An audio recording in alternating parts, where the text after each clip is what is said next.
All the technology development that was being aimed at hospital pharmacies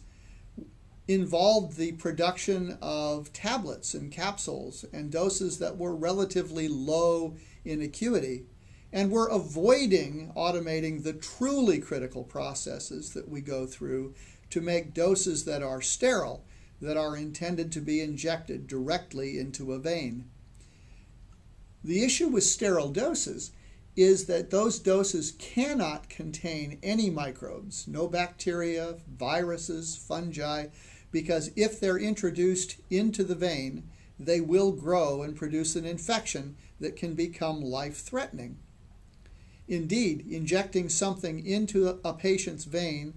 essentially distributes it to the patient's entire body in a period of approximately 23 seconds. This is a place where automation truly makes a difference. It makes a difference in the quality of preparation, in the accuracy of preparation, in the sterility of preparation,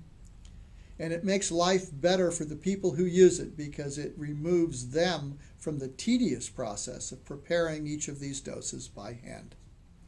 We placed the first one into the market in 2002 at the Children's Medical Center of Dallas in Dallas, Texas, where it still operates today, having produced nearly 5 million doses on behalf of that particular hospital. The three things I think that I would most want to see us contributing, and I think we have actually,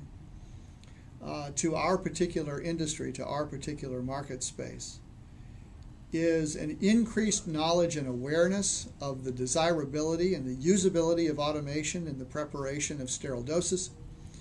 more information about how that preparation should be and could be improved by automation,